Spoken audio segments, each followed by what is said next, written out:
Hey, everybody, and welcome to Boss Talks, episode 113. We have a great guest today, Sue Vickery.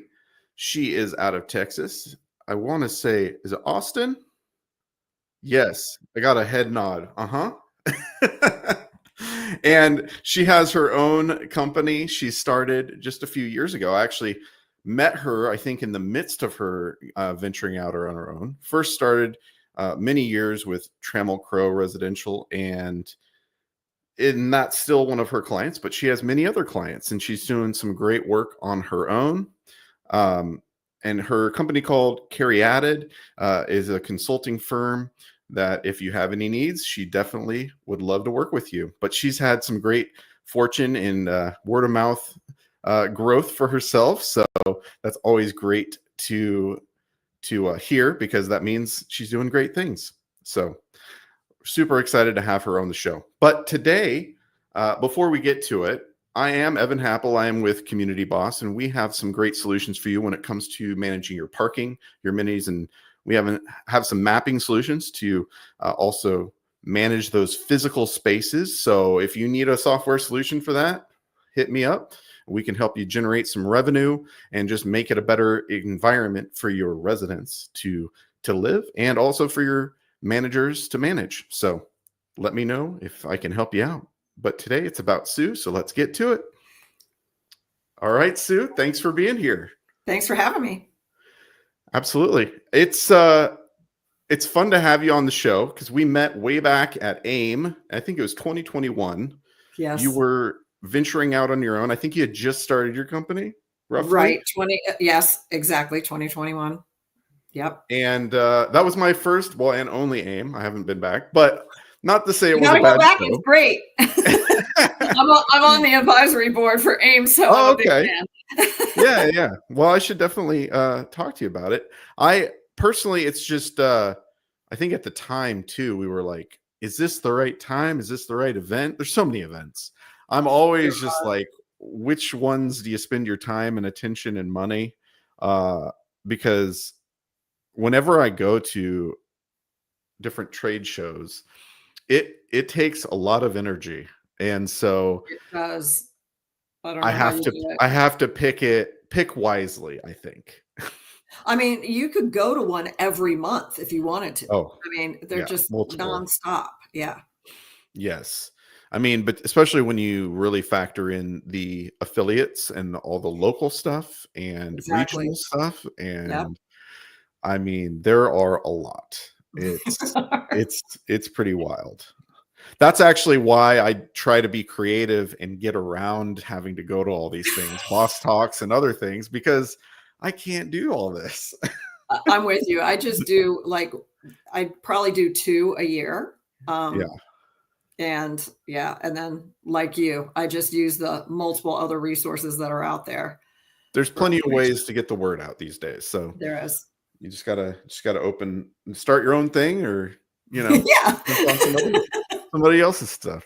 Exactly. But before we get into kind of the topics that we are going to talk about, I have a few questions I like to ask my guests.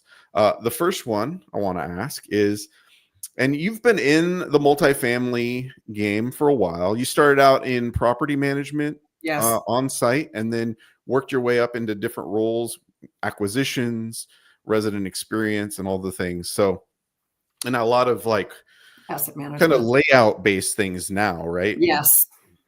So you kind of have a good perspective, I feel like, on all things like that. Thank you. So I like to ask, being that we do a lot with parking, do you have anything story wise or maybe scenarios where things were just terrible regarding parking, and how you, maybe even a funny story, really however you want. There's nothing funny about parking. I wish there was. I mean, the stories that happen can be funny after the fact.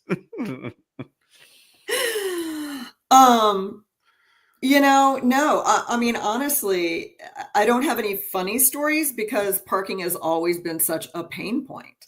And there was a time a while back when electric cars were starting to driverless cars. I want to say that was about 8 years ago. It was something they covered at South by Southwest. And so there was this push for a minute to develop deals that could, act as parking for all these self-driving cars. Mm. And thankfully we did not do that at TCR. It was way too premature, as time has proven out. But I think there's still a general kind of perception that there's not as many people driving cars. And I'm not really sure why that is, why people think that. I mean, when you're downtown, when you're in a downtown place that has great public transportation in this country, that's a handful of places, right? Mm-hmm. Right. Everywhere else, including Austin, Texas, you are driving a car everywhere you go. And so when it comes to parking, there's this assumption that, one car per unit is plenty, or even 1.5. But then there's no place for anyone's friends to park. Right. And then you have occupancy problems. It is one of the biggest reasons why people are unhappy, is because their friends can't park, they can't get in the building, they can't find it, et cetera. So it's really, I mean, parking's a big deal. It's very expensive, so I get it, but yeah, that's why you got to figure out how to make some money through it. But also, what you're saying is so true. Like, so it was Widewell, do you know that marketing? So they're kind of newer to the multifamily space, I think, but they did some deep dives into like online reviews, and they found parking came up a lot, but it's never as a positive. So if it comes up on an online review, this is not because they think your parking's awesome. It is a complaint. So it was a biggest indicator, or not biggest, but one of the bigger indicators of like dissatisfaction. And if you didn't handle it appropriately, it was a big reason why people would move, or so resident retention was affected. Not to steal their thunder, but Zillow just came out with some data that basically is showing what people not are searching for, but what features they save and what features they share. And the top two was parking, off-street parking. And the second was a dog relief area or dog amenity of some kind. Those are the top two. And so like when they're looking for a place? When they're looking for a place. So they want to know what your parking situation is before they even go see you, which I think is really interesting.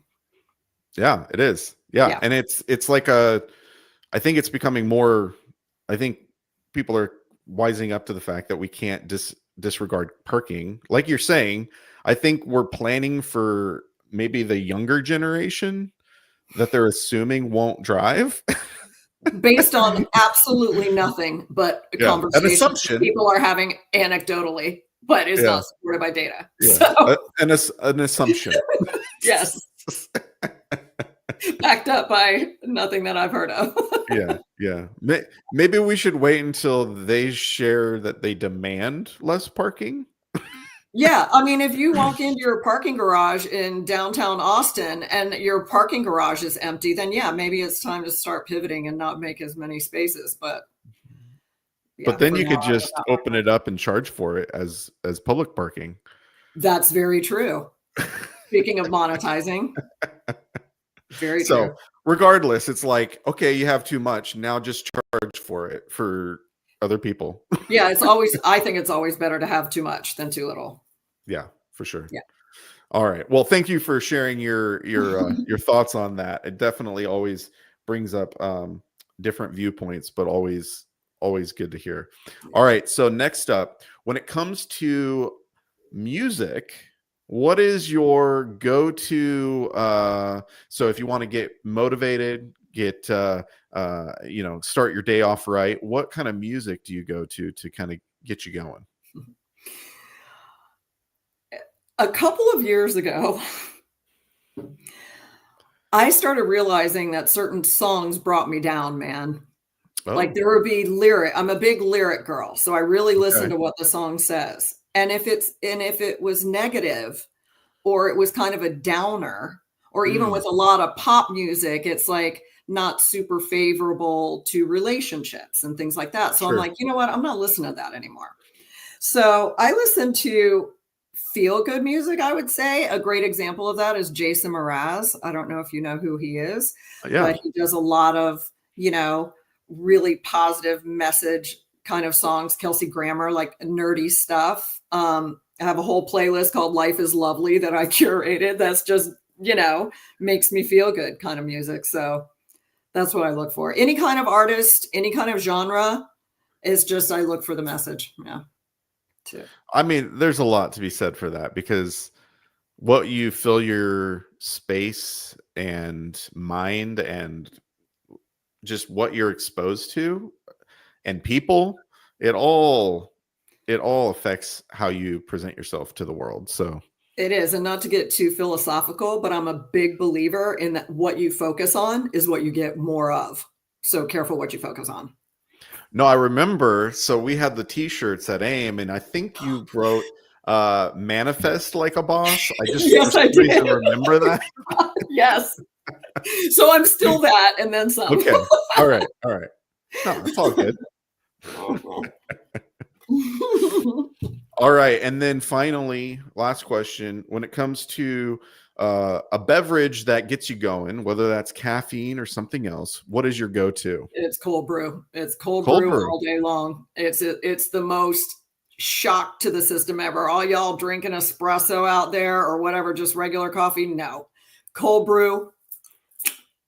No, I agree. I enjoy cold brew. Cold brew, there's a couple things that are good about cold brew. First of all, it's concentrated, and you can like level it, right? Amp it up. Yeah.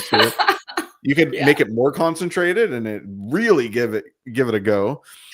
But you also, it's less bad on your system, because it's not as there isn't acid in it because of the way it's made. It's soaked, not cooked. That's what I was going to say. So it also doesn't have sometimes that ashy taste that you can taste in coffee sometimes. It's very smooth. Yeah, big fan. Yeah, 100%. Yeah, I've sometimes thought that they should just have cold brew bars where you just have cold brew on tap. On tap, I know. Well, actually, a couple of management companies are doing that on on TCR deals. Where there's, instead of like a coffee machine, it's like a keg of cold brew kind of thing, which I think is, I want to live there. Yeah. As long as you have a good supplier that re-ups. Right. Exactly. Yeah. The only thing with cold brew, it is the whole soak overnight thing. Like if you make it yourself. So it's not like, oh, I want cold brew. Well, you should have made it yesterday. Yeah. No, there's no instant gratification about it. Yeah. You got to go get it. Yeah.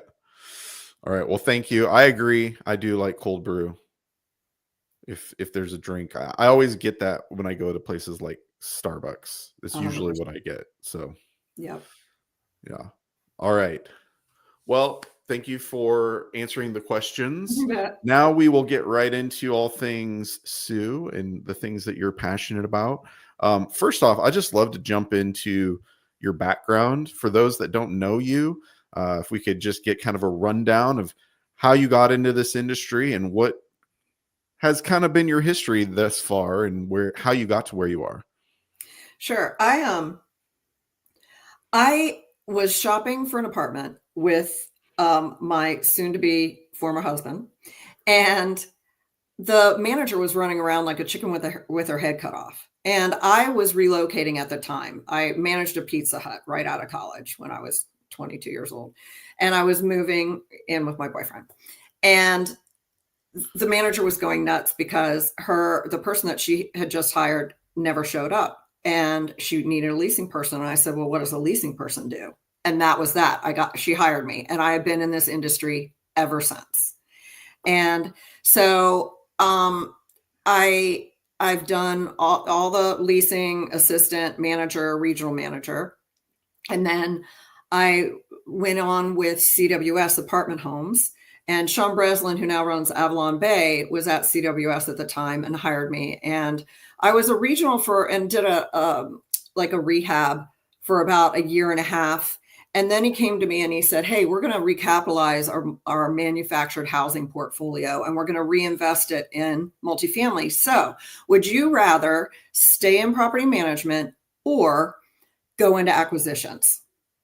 So I said, I would like to go into acquisitions. So it was kind of me and Sean, and he threw me in the deep end. And for about 5 years, we were placing that capital. And I learned how to negotiate loans, negotiate sales contracts. I was hiring the brokers. I learned how to close the property. I led due diligence on all these projects. It was probably the single most impactful role that I ever had, because it allowed me to kind of get a taste for what a good investment means and what to look for when you're buying one and how to underwrite it. Like I could go on and on about that experience. But after the money ran out, then I wanted to do more, and there wasn't a whole lot of places to go. So Trammell Crow actually hired me to set up the housing office for Fort Hood when it was being privatized. So that was 5,600 units at Fort Hood. And so I was charged with going in and setting up the whole office, hiring the whole staff, writing the manuals and everything. And that lasted about 18 months because it was very difficult for being in the private sector, working with the government. And the asset management partner we had really wanted the government still involved. And so it just made it tough. So then I got hired as their first asset manager. And so I was in Houston doing that for them. And so I kind of helped validate that having an asset management role at TCR was a good idea. And so, in that role, I got up eventually to about $1.5 billion portfolio. I was over all of the Western markets at the time. So it was a lot. And then about 7 years ago, they kind of invented something called the resident experience role, because I was supporting development. We kind of stopped asking for management's opinions and focused more internally on me and my counterpart on the East Coast, Alice Tanchel. And so we started being the ones to say, this is what our amenities should be. This is what we need in our units. And as a result of that, a whole role around that was created. And still doing it at TCR. I'm just doing it in a couple of their markets. They have in-house people in the other markets that do it. And then, so also wrote the resident feedback surveys that are proprietary that they send out to all the residents. And it was very, still is, product focused. So I felt like that was a little bit groundbreaking and really informed a lot of what I recommend for my clients now, because it's really great firsthand information about what residents want, why they move, why they stay, et cetera. And so, so I've worn all the hats. It's been fun. Yeah. Well, and it's really interesting. I mean, you spend a lot of time thinking about what the resident wants, Yes. what they've responded to. Like we were talking about with parking and things like that. You sound like you've very much paid attention to, this is actually what they're wanting. So when you're developing a community or doing even a remodel, yes, what are you going to add from an amenity standpoint? How are you going to design the units? And because I think when we were first talking, was it last week? mm-hmm. One thing you brought up was, so often the communities are designed for attraction, but not retention. Right. Yeah. Can you kind of dive into I'd that love a little to bit? talk about that. I see it a lot, and it's not every developer there, but it is very predominant in the development industry, that the developers are looking to their competitors, or a lot of times their developer friends, and then they're trying to one up each other as far as how it looks and the cool factor and all of that. And what I found, and what I'm surprised by, is how hard it is to even convince people that they'd rather have a pantry in their unit than 3-centimeter granite. Like, because, and it's because, aesthetics are important, and they are important. But I think, as we were talking about last week, as an example, a resident will move to the next best place just because Right. it's going to have better pricing because it's a lease up. Mm-hmm. Pricing is the number one reason people move out, which I'm going to circle back to in a second. And therefore, you can have turquoise cabinetry in your new lease up. You can have, I don't know, black floors, which I love, but not everybody does. But you could have black floor. You could have the craziest units. You could have really a not very attractive building. But if it's in a decent location, people are going to go there because it's going to be the newest thing and it's going to be cheaper. But they're not going to stay there. Mm. And where people stay is, think about what you like to have in your house. You like stuff to work. You like to have ice and water in your refrigerator, even if it's not as pretty as one of the ones that does not have ice and water. Aesthetics aren't as important as function.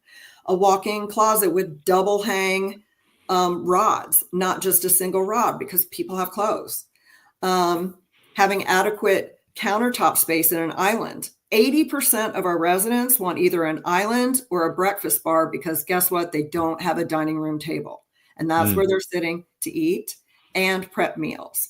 And so those types of things are super important. And some of the indicators where you can focus on getting a lease because it's going to check that box, as Zilla mentioned, of you have good parking and you have a dog park or whatever, but it's also going to keep people because that's what they want as well. What they're looking for is what they want to stay with.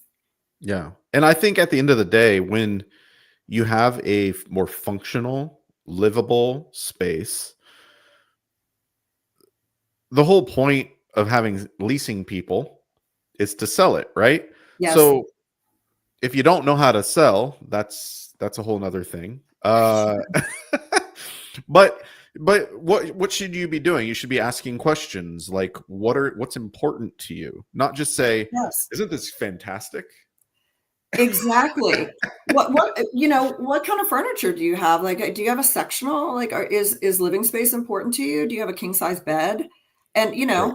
make sure they go see the unit that fits the king size bed, not your studio that absolutely will not fit a king size bed. Right. Kind of thing. Yeah. Right. Right. Yeah. How do you live? What do you have right now? What do you want to have? Yes. Yeah. Exactly. Yeah. Yeah. Asking questions. I'm actually diving into some books right now about more question-based selling, so to speak, and being more about, hey, get curious about the person you're talking to versus let's just shove this object on them, whether that's an apartment community or a unit versus some kind of other object, right? Or sale or Yes. software or whatever. But, people at the end of the day, they may purchase it, but how long are they going to use it? How long are they going to stay? How long are they going to, because you want them to stay. Like we don't It's want so them much to. more expensive to keep generating new leases and spending $3,000 a month on digital ad campaigns, which you Right. can split in half if you just have the right design and communicate with people. Yeah. That pretty much is the secret sauce. Yeah, for sure. So what are like you've mentioned some things like closets and pantries. What are some like really maybe basic sounding things outside of that are really the things that are important for a community? Really important. It's interesting because you'll hear smart technology, Right? everybody wants smart technology. Well, what does that mean? It's very simple. They want an electronic door where they can buzz their own guest in without going downstairs. If you don't have that, you're not going to keep people. No, there's a lot of resistance even now to not spending that money. But the benefits that you can also get from it, of actually knowing when people are going in and out of your apartment building. Let's say all of a sudden unit 101, they've had 40 people in that unit in the past 20 days. Well, guess what? That's because that renter has that unit on Airbnb. So you can get all kinds of data that will help you identify problems in your building, just as simple as an electronic lock system. So that's a big deal. As far as in the units, bigger living, smaller bedrooms, outlets, more than one outlet in the bathroom is important to people. Another interesting thing that we found out in focus groups, and again, this is an anecdotal perception that people want stand-up showers. That is only true in California. I don't know why. That's what the data shows. And I think maybe in DC. Everywhere else, 80% of residents will not rent a unit that does not have a bathtub. 80%. Facts. Interesting. Wow. So so, you resolve that by, okay, maybe you do 20% of your units with just a stand-up shower. So you check that box. Nobody says you have to do all or nothing, but you do, you react to the data that you have and you design accordingly. So yeah, I thought that was a real interesting data point. Is that mostly younger people that want the shower? Because I mean, if you have a family, you need a bathtub, right? Like you have kids. Or I think a dog, even if you have a pet wash, like I have a dog, and if my dog gets into something, I'm plopping my dog in the bathtub. I'm not going to schlep him down to the pet wash necessarily. So I think it's that, but I also think it's athletes, hot baths, Epsom salts, recovery uses, like all kinds of different, not to mention the cliche of, hot bath at the end of the day with a glass of wine, and some nice music. Yeah. As long as it's a bathtub that's useful. Agree. I hate the bathtub I have in my house. My house was built in the 90s. I can't fit in that thing. Like I know. It is important to find the right one. It's not deep enough. I know some of these are like little foot baths or soakers or something. Like, this is for a child. Yes, exactly. Yes. This isn't for a full-grown human. Some of the other things too, amenity-wise, as far as building to attract versus retain. Some of the most beautiful apartment communities do not function after hours. I've seen, for example, big TV walls, which are great if the management companies like host an event or maybe on Sundays for football.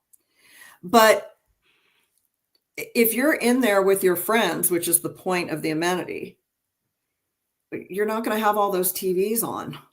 Right. Much less even know how to do it. How do you even operate it? And so there's a lot of money, like $50,000 spent on some of those walls, and nobody's going to use it, but it looks cool when you walk in. Yeah. And it might get you a lease, but it won't help you. It won't raise your rent, and it won't. Didn't you say more of a room is still better, where you can, it can be closed off, and you might have your friends over and watch a game, but you don't want the whole world a part of it. Exactly. That's one of the things that we found as a result of resident feedback is they want amenities where they can do things that they can't do in their apartment. Right.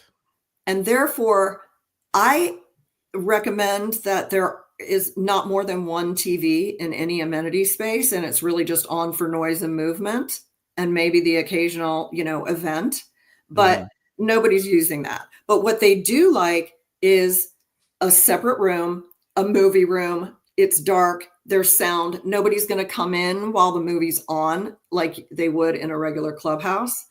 And it doesn't have to be a super huge space. So I've been putting those in a couple areas. The other one is fitness centers. Bigger is better, but 60% of millennial renters also have a gym membership.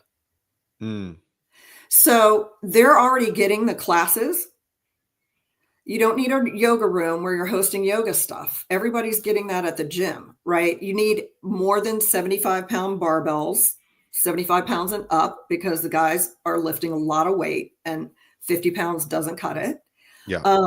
You need to have the usual cardio equipment, but resistance training is super important. And then I recently did some research, and where we've installed them, it's been a huge hit, and I love it because I knew it. When COVID hit, you couldn't go to the gym really, right? And it really amped up the app-based workouts, not just like Fitness Pal, but also just YouTube, right? Just any kind of mobile type of workout that you could do at home. And that business has grown 368% between 2020 and 2021, and it's not slowing down. Wow. And so instead of a yoga room now, we're putting in 1 to 2 individual workout rooms. They're about 10 by 10 with a mirrored wall and a TV where you screen share whatever your workout is, and then supply the mats, the kettlebells, all the accessories that you need to do your personal workout. And it's been very well received because A, weight equipment is expensive, and B, not everybody has the space, to do a proper workout in their unit. And so that's proving to be a good idea. Yeah. So do you think just provide the screen, they already have the personal app or whatever, as long as you allow them to cast it to the screen, that's all you need? Yes. Yeah. Yeah. Because there are the companies that you can have it where you pick the workout on the screen, but that's, I don't know how much that costs, but everywhere that we've put them in, we've taken them out. And we're not putting them in anywhere anymore. I won't name any names, but they just don't. I don't know if it's hard to navigate or pick up where you left off, in a workout. When you have your own, you can monitor your own, your workout. You can monitor your progress. Yep. And at a lot of those public ones, that may be a feature, but it's not intuitive. It's not easy to recall. Not everybody wants their stuff on the machine, various reasons. So yeah. No, that makes a lot of sense, because if you're somebody that works out regularly, you want to see what you did last time.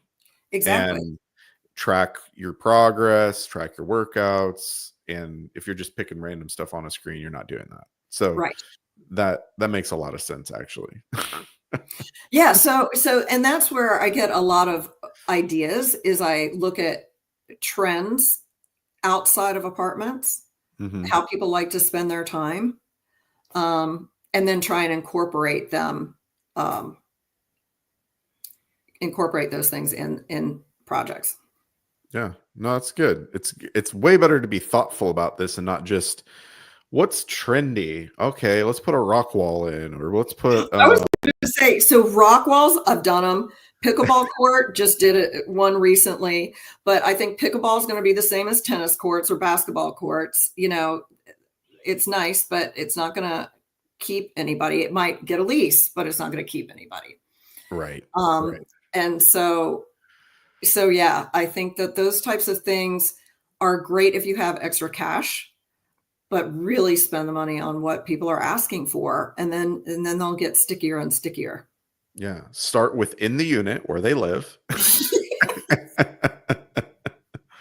Because at the end of the day, people forget they exist. Like you go to work, you come home, or you're working from home, right? Yep. You don't even leave your unit. That's obviously a big deal now. So again, has to be a livable space that if they're there all the time, that it meets their needs, because they're gonna be there so much. The Wi-Fi's got to be good. Even though you and I were just talking about Wi-Fi is garbage, maybe hardwire. Maybe we should hardwire. Maybe we need to hardwire all the units. Maybe that's what we need to go back to. Hardwire everything. Most definitely. Gosh, I hate Wi-Fi. Speaking of doing things to keep people, one of the things that eventually made it into the minimum standards document was a light in the shower over the Okay. tub. Yeah. And the guys were like, we don't need to do that. That's a pain in the butt. It's going to mean this, that, and the third when it comes to installation. I'm like, well, you're not shaving your legs in the shower. Yeah. And we are. Yep. And so now we have lights in the showers.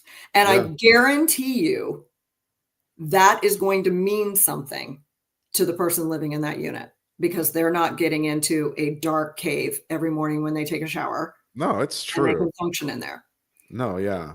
And things like towel bars, shop units and start paying attention to how many towel bars you see in the bathrooms. Are there none? Sometimes. That's terrible. There might be a little hook. Yeah, and your towel does not dry. No, it does not, because it's touching itself the whole time. It's growing little microbes. It's not good. Yeah, and it's then going to stink. 100%.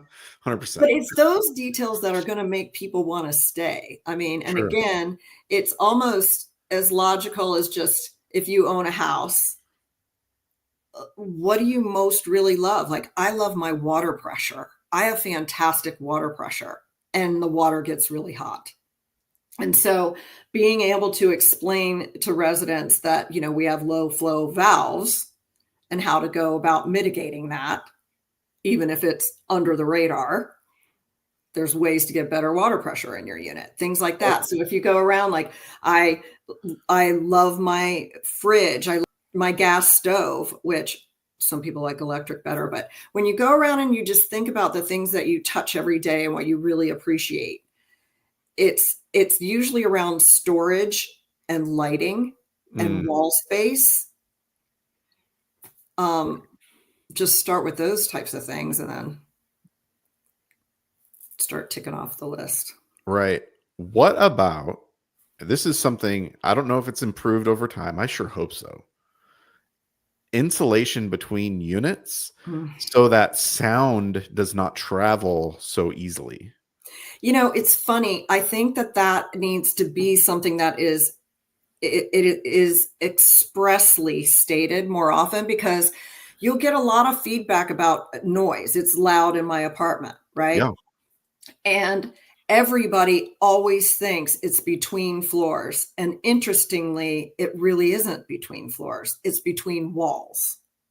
Right. And I even had an apartment one time where I was walking down the corridor past my apartment and I could hear my Google Show music in the hallway that I was playing in my bedroom. And trust me, it wasn't cranked up. And I'm like, this is what people are talking about when they say there's too much noise. And so I think that apartments have done a great job of addressing kind of the flooring as best they can.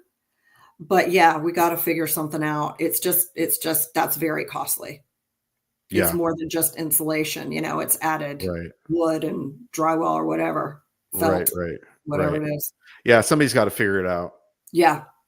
Because I mean, you don't even think about it, but you're in your unit and everybody could probably hear you. Trust me, somebody is getting an earful of whatever your activities may be.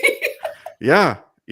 No, I remember living in apartments, and sometimes it's not what you want to hear. No. But yeah, no, there definitely needs to be some work on that. Like, I think it's a little better in condos. It is, because they have different building standards. Right. Yep. It is different. I mean, they're selling each one individually so they can charge more, and so precisely. I get it, but still, we got to work on it. Like, well, and I also, and this may segue into talking about management expectations, but I was reviewing some old data in preparation for this call, and Kingsley did a survey a few years ago. And what they found was why residents move out. And residents move out because of price. And I think that's very interesting. And they even called it out in the summary, which was, there were very few answers that said job change or transfer or buying a house, which is what you hear from the property management companies. That's the main reasons why people move out. I think that's the main reasons that people give to management for why they're moving out, because they don't want to say it's because of price. But again, back to the beginning of this conversation, that's why lease ups get leased up, because they're discounting by 2 months free or whatever to attract the residents. And so it's cheaper and you get in a newer building. And so, but what that means is you are not showing them the value of living at that deal. That's why people move overpriced, because they don't think it's worth it. It's not that they can't afford more. It's that it's not worth it. Yeah. And so I think that that has to be a real primary focus is, yes, of course you can make it beautiful, but make it function and have it address what people need to stay. Right. And then you're going to get those rent increases. Your maintenance costs are going to plummet because you're not doing turnovers. I mean, there's so many benefits of shifting focus away from getting a lease to retaining a resident. Yeah. Shouldn't it, like, you could look at, all right, if I'm giving 2 months free and then at the end of 12 months, they move, and this is on average how it happens. Yes. Shouldn't we just look at, okay, that means 2 months of rent we never got. So what if we just reduce the amount they're paying monthly? And then for the life of that lease, it's a little cheaper. They like where they live more because they're going to re-up their lease, and they're going to then end up, their lease is probably going to go up in price. And so this is such a good point, Evan, because it is a perfect example of where a business model cannibalizes itself. Yeah. Because if you Ken Valak, if you talk to him, he is the effective rent guy. He's like, okay, so our rents are $1,200, but after the concession, they're $900. Right. What if we just rent our apartments for $900? Why are we not doing that? Like, he was a big, he's like, well, this is dumb. But the reason is, this is not fact. This is my observation. Okay. The reason is, when you have a bunch of concessions and somebody's buying your property, you just tell them it's going to burn right off. Those concessions are going to burn right off. And it justifies a lower cap rate and a higher price if you can convince a buyer that that gap between market and effective is just something that's eventually going to go away. And that's why we don't do effective rents. I'm convinced of that. It's controversy. Yeah. I'm such a like, I don't know, cut and dry person. I never understand like these things that we add to the situation, I guess, where we, you know, have all these concessions, we're giving away things, it's like, no, people just want it. If yours is just cheaper than the other guy, and you're like, and it's always going to be cheaper, then they're going to go, cool. Well, but here's the other interesting thing. It's and in all fairness, it's an industry-wide issue, because we've trained renters that a concession means you're getting a better deal, even though that concession still may mean higher rent. Yeah, but then they're going to get sticker shock at the end of their lease, and they go, "Oh crap! It's more expensive. I'm going to move," and then they move, and then they take on the cost of moving, and then I know, but I think that we've you know, people aren't practical thinkers when it comes to that as much as they should be. You know, I'm getting 2 months free. That sounds freaking awesome. So, you know, I should be paying $2,000 for this apartment, but now I only have to pay $1,500 or whatever it is. That feels like a good idea versus, oh, it's $1,500, but the other place is giving me 2 months free and it's $1,600. That feels like a better deal. Mm-hmm. I mean, that's just the reality. Right. Yeah. Yeah. Feelings. Yeah. I know. We did have a question, so I want to make sure we address it, because Tammy Schaefer, I'm not sure if you know her. I think she is out of Texas, but she just wanted to know your thoughts of amenities for varied property classes, whether it's A, B, C, There are numerous variety of ways to increase amenities, but each type of renter is subject to their immediate needs while accommodating their lifestyle and affordability. So what do you got? There is that also plays into the perception that someone in a C-class community doesn't have the exact same needs as someone in an A-class community. And that is not true. What happens is when you're in an A-class community, you have a little more disposable income to want some of the fanciers. But everybody across all classes wants the same basic stuff, right? And so when it comes to amenities, I think what's most important is you have to have a gym, you have to have a pool, and you have to have a club. That's life. But in Texas, not here. Pool? Not pool in other markets. That's right. Yeah. But I can tell you, if you don't have a pool, outdoor areas that are engaging are very important, and they're going to get more and more important as Gen Z comes into the customer base, because they like to be outside. And so having outdoor, not just picnic and recreation areas, but even outdoor co-working space where you can plug in and you can get on the Wi-Fi and sit in the shade outside and work. Like that's important. And that's actually something that potentially is a good way to add an amenity in a garden deal or an older deal, is to rethink your exterior space. And then when you're redesigning, say, a club room, keep in mind that they're only coming there to do something they can't do in their unit. So I'm a big fan of gaming, any kind of gaming, right? You bring your friends, you drink beers, and you go down there and you play pool or shuffleboard or golden tee or whatever it is. And the other is reservability. So they want to be able to have their baby shower or the birthday party or whatever. It's some space that's convenient that you don't charge a ton of money for, because that's what their rent is for. That's another thing that pisses people off, by the way, is when you have to really pay a lot of fees to use the amenities that your rent's supposed to cover. So careful on that. But so I think it's that. And then on the gyms, just make sure that your stuff isn't worn out and that you don't necessarily need to have a TV on your bike. You just need to have a bike that works. Right. Try that first. People are, and like you said, manual rowers now again. Everybody has their own app. So provide a bike that has a spot to put your phone or your iPad or whatever. Yes. Yeah.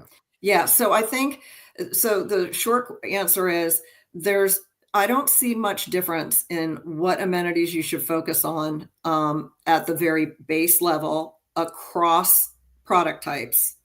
It's just a matter of how fancy you're going to make them and how much you're going to spend on, say, FF&E and things may be different.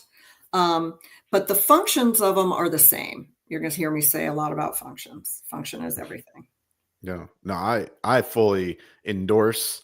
I know my opinion matters wholeheartedly, but it does. I think that you got to think about the everyday person, right? And if it's not livable, if it's not functional, then what are you even doing? Exactly. I mean, this is where people live. I know. And also it's very interesting because there's also a perception that, people are looking for things in an apartment that they would have in their house. That is not true. Like, nobody cares about actual hardwood floors unless they're in a penthouse.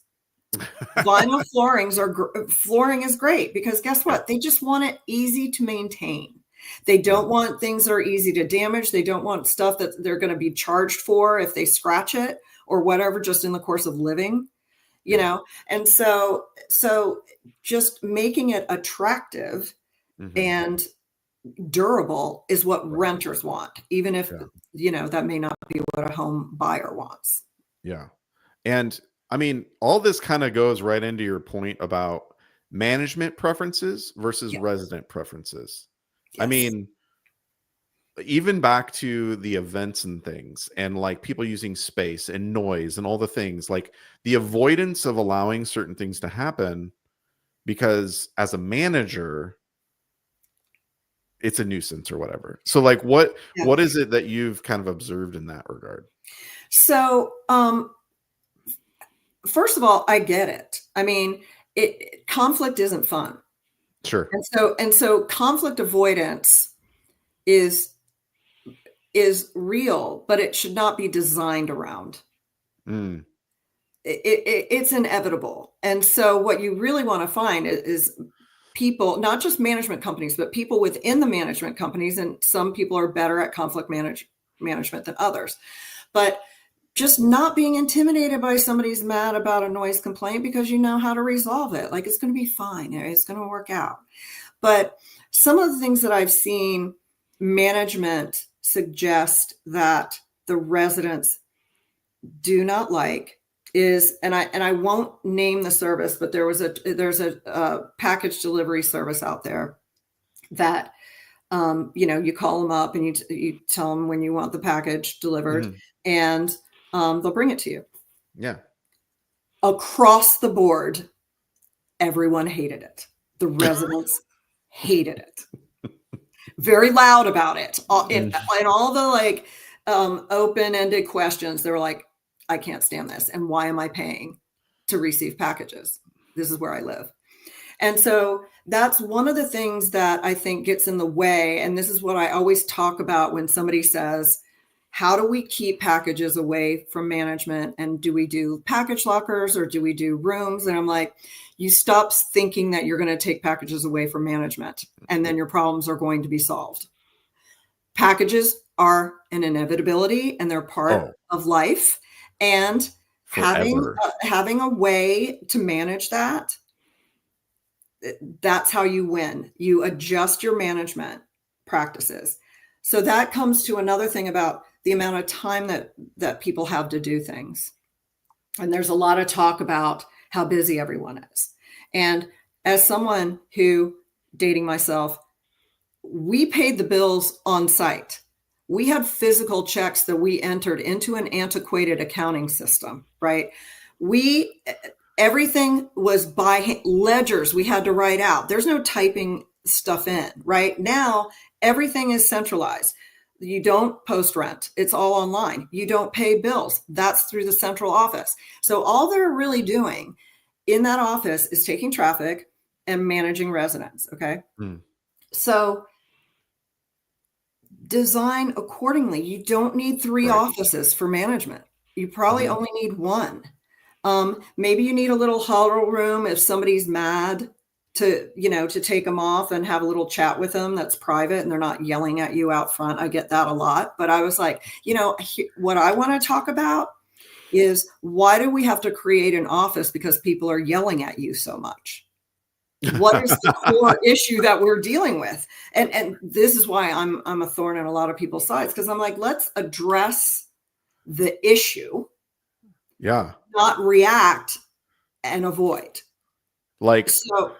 The perpetual problem of packages being lost or whatever, and you think that that's going away? No, it's getting worse. Maybe you need to have a talk with your delivery people. Maybe you need to call Amazon or UPS and say, look, this particular person, get their name, is not doing what they're supposed to do. We may need a package building for listen, eventually that's what people want. And it's like, that's not going to happen. What I'd like to see is access systems that allow there are access systems that allow carriers into the building because food service goes in there all the time, but it's just too much stuff to get the package delivery guys to actually go up to a door. Right. Because the delivery would take forever. Instead of going to one location, it would go to every single door, and then it would take forever. Yep. So they don't want that. Absolutely not. No, they do not. And so some other feedback, and I gave you this example, is residents want 24/7 amenities, and why shouldn't they have that? Why shouldn't you be able to go in a clubhouse and read a book at 2 a.m. if that's what you feel like doing, or go into the theater and watch a movie? And we were having a focus group, and the people were saying, Well, we want the roof lounge open later than 7. Mm.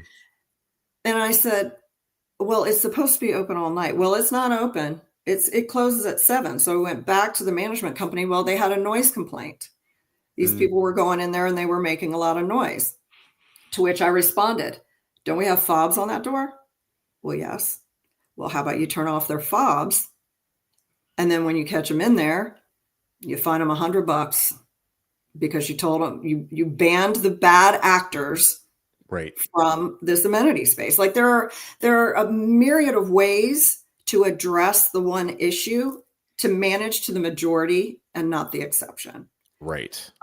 And so that's how you keep people. Yeah. You take care of the bad actors on an individual basis, and then that makes everybody else happy, and it makes them feel like you really care about their comfort. No, I love that. Yeah, there's plenty of ways to manage those spaces too. Like we have a solution for that. There's others too. Yes, there's so many tools, right? Yeah. Yes. You can charge deposits electronically through our thing, and we have access control connected to it and reserve it, and you know who did it, and like there's a paper trail. Like you don't have to make it like, oh, it's just open and we hope for the best. No, exactly. It should only be residents in there. You should know who's in there. Yeah. No, there's ways. And there's plenty of ways where it doesn't even matter like going back to class of community.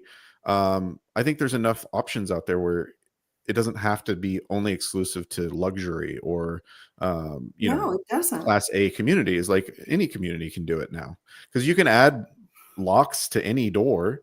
You don't have to add it to every door. You can add it to just a couple doors, and then you have access control. You know who's in there and all the things. So yes.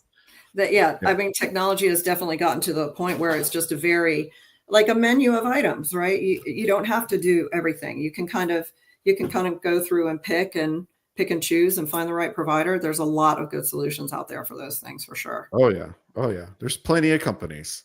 In fact, I mean, every time I go into a trade show, it's like, oh, another access control company. Well, that's what I was going to say. When I go to a trade show, because I feel like I'm pretty well informed about what's out there, and I'm like, at least half a dozen new startups are in there. I have no idea what they do, and they're just constantly coming and going. And so, you really have to be diligent about who you choose to work with too. Oh my gosh. Yeah, it's kind of crazy. Even for our sector, we do more than parking, but parking specifically, I mean, I'm on top of it as much as I can, but I'm constantly coming across a new company that we have a new competitor. There's another company.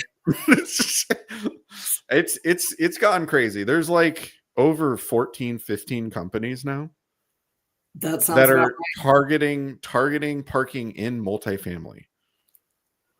Yeah. Yeah, and how do you wade through that, right? Yeah. No, it's wild. There's a lot of companies for everything. But okay, and then the final thing, and maybe this is the controversy everybody is waiting for. I don't know. I feel like I've been nothing but controversial so far. I love it though. Do another one. It's all right. I'm here for it. All right. Owner expectations around marketing versus what gets better results. Yes.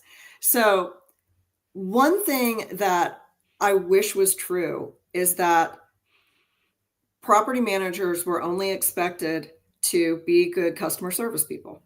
Mm. If that was it, they're gonna check the box of being a good communicator. They're going to check the box of making sure amenities work and are clean. They're going to check the box of making sure corridors are clean and rules are followed and all of that. So customer service, huge. But there's this expectation that on-site people are marketing experts. Mm. And I see it a lot, and they're not. And why would they be? As someone who has managed and has, I would say, slightly better than average knowledge about how digital campaigning works, It is so complex. It's geofencing. It's referring sites. It's not just bounce rates and unique visitors, which is what everybody talks about and nobody really knows. Like, I guarantee you, if you're on an asset management call, the people on the other side of that call are just trusting management, that management knows what they're talking about, because they don't know enough. This is owners now, don't know enough to ask the questions when leasing isn't going well. And they don't know how to say what ad is working or not working. Let me see your digital ads. Like, they're actually visible. Like, you can see one if you ask for it. Yeah. And things like, I've had a very reputable management company tell me that they don't do advertising on Facebook. And I said, I find that interesting, because I could argue that everything that I did not need to purchase but still did was the result of a Facebook ad. That's hilarious. It's the best place to sell stuff that people didn't know they need. And what people don't understand about Facebook algorithms is there are top-notch algorithms that know where you've been off of Facebook too. They know if you've done an apartment search when you're not on Facebook. And nobody cares about the community Facebook page, because those ads are sending them to a website. They're not sending them to a Facebook page. Yeah. No, page. You're spot on, because right now we had a weather event and I was looking for generators and things, because it's like, all right, well, this stinks. Next time, let's not do that. What do I see all over Facebook now? Advertisements for generators and all the things. That's all I see. That's it. They're going to give you exactly because I said it out loud and I typed it into my computer, and that's all I see. And so I think there's just a basic misunderstanding or a lack of knowledge about how all of this works. And it takes a lot of time and asking questions to get those answers. And so my advice to owners, and even to property management companies, is to find either a consultant like me who can help and be kind of the middleman, which is great for me. But the other alternative is use a digital consultant and take that away from your on-site teams completely. And that person is literally a digital nerd sitting at their computer looking at your numbers all day, along with whatever portfolio that they have. And that's what you need. Like, I used Art of Strategy Consulting for a long time for that purpose. And actually, they helped educate me to get me where I am now on how all this stuff works. But I think that there needs to be a lot more curiosity from developers and equity partners on what are you doing? Exactly what are you doing? What are you doing? And wouldn't you say that this is exactly what we need to do, is assess roles? Okay. Yes. What did we used to do? What do we do now? What is technology doing for us?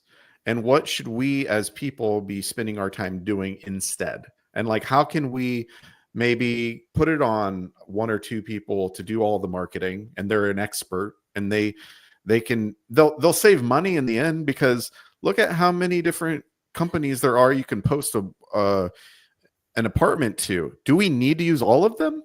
No. Well, exactly. And if you have a really good website and a really good digital platform, you don't need to spend as much money on the ILSs.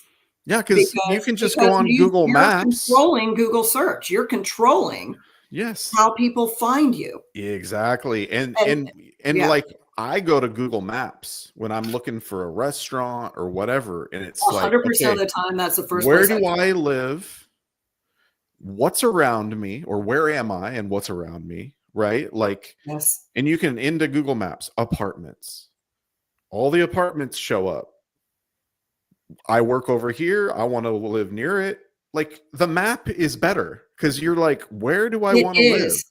and I actually went and I'm doing an assessment for a potential new client, and I thought that the deal that he's going to do would compete with BTR deals. So he sent me a list of BTR deals that were going to be near his. They're not. I mean, they don't have business listing on Google Maps, and I was shocked. Yeah. That exists.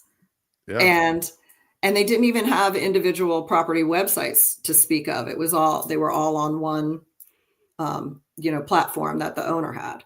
Yeah. I think I'd go the route of making sure you're killing it. You show up well on Google Maps. You have a good website, because the Google Maps is going to link to your website. And so now, Yes. as long as you spend the time and energy making sure you show up fully on Google Maps, so you can put pictures on there, you can put reviews on there, you can put everything on there. Tours go on there. And then maybe you can't list prices and availability. I don't even know. But if your website's right there, now they do. I mean, the Google Maps, you are so right about this. Google Maps is fantastic. They'll tell you when the deal is open. They tell you how to get there, and to your point, just click on the website, and then you can go see all the floor plans and do all the things that you need to do. Spend money sending people to Google Maps. I've always found it very interesting. Skeptically, I do not understand all the different listing companies. Don't get it. I am like, why is there this company and this company and this company and this company? When I Google, one of them shows up. First of all, let's just be serious. Goldblums. The other ones I never see, so I don't even know why you exist. I'm sorry to offend you. I know. They need to go get a Jeff Goldblum for their stuff. That was the smartest thing that company ever did. Oh gosh, but it's just true. It is true. I mean, I'm a big one for making your websites right, which is another thing about digital understanding that a lot of people don't have is, don't do a website that's flat, that you just scroll through it, because Google doesn't like it, and it's not going to recognize your content. You need to have a layered website. I don't care how cool you think it looks. It doesn't matter how cool if the residents can't find what they want and Google can't find you. Yeah, it all goes back to have an expert make your website that knows SEO and knows how to find. Yeah, trust the experts, and they're probably not your leasing people.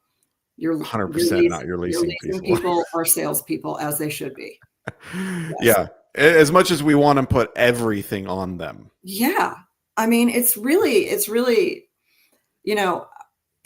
very difficult, I think, for these teams because of those expectations. And I feel like if it's like all I care about is customer service, that's all we care about, and not protecting liability, like not avoiding difficult conversations because you're afraid, it's going to get you in trouble. 9 times out of 10, what gets you in trouble is not having the difficult conversation, because it makes people upset. So, Yep. Well, somebody did have a question. What is a good example of a layered website? I'll just point you to any Alexan deal. There you go. And I say that, I am a little biased, but about maybe 10 years ago now, myself and 2 of the other, Nyla Westlake, who is in asset management, and my counterpart, Alice Stanchel, sat down with some consultants to talk about what makes a good website. And what you will see when you go and look at one is that, and how it all interacts, how easy it is to find a price, how easy it is to find a floor plan, how the sitemap works, all of that is a good example. Yeah. I mean, the thing I hate more than anything is just doing things because that's the way we do it. Like, I am a big skeptic questioner about certain things. Like, I'm like, I don't want to do it the same way as everybody else. I don't want to do it unless it's the right way. Like if it is, great, fantastic, do Yeah. it. I But think a lot of the management companies, though, Evan, are in between a rock and a hard place because property management isn't a profitable business. And when you, comparatively speaking, and so when you're trying to innovate, that is really, really tough how much are because, we wasting though? well, I mean, yeah, and again, sometimes that has to be owner driven because Yeah. the management companies will meet the demand of the owners. But it's harder to justify like an R&D department within a management company when Mm. you're trying to retain people, train people, you have good reporting, have good accounting systems. Like there's a lot bigger priorities, unfortunately. And so Yeah. sometimes it has to be the owner who's going to push back and say, what else is out there? What other options do we have for various things? Yeah, I think that's where maybe the companies that are owner operators have the most, The possibly most nimble. the easiest way, because there's a bunch of them, not a bunch, a few that have started their own tech solutions out of needs not met by what's on the marketplace. There's a few people I've interviewed. It's come out of like them being frustrated with what's offered and building something that actually is useful. So And I'm a it, big fangirl for Bozzuto. I think yeah, they're one of the best in class when it comes to stuff like that. yeah, yeah. Yeah, There's they definitely do a companies really that good are at job. the forefront and they're willing to step out and take a chance. So Yes, good. 100%. Yeah. Well, Sue, it was so good to have It was you. fun. I appreciate those that did jump on. I know we have some watchers that they didn't speak up, but they're here. So appreciate you Hi, too. thanks for being here. Yep. And those that did chime in and have questions, we do appreciate that. Always fun to address those and have you here. So thanks for jumping in. And just like Absolutely. Thanks for Sue having me. jumped into Boss Talks and had a great conversation with me here today, you too can do it. So if you have a passion to share, something that you want to share with the rest of multifamily, that you're either in leadership or not, you might just be a leader because not of role, but because you are a leader. You're a natural leader. You're somebody that's setting a tone in your community or in the place you work. And so if you want to share that with the rest of multifamily, I would love to have you on Boss Talks, because this is not about titles here. It's about raising up the bosses of the industry so we can get better and learn from one another. So if you want to jump in with me, I'd love to meet you. Reach out and let's make it happen. But it's been Boss Talks, episode, what are we at? 113. 113 with Sue. We're going to take a break next week. Thanksgiving. Yes, We happy just will. Thanksgiving, everyone. Happy Thanksgiving. We'll get back to it the following week. But thanks for watching, and we'll see you next time. Thanks.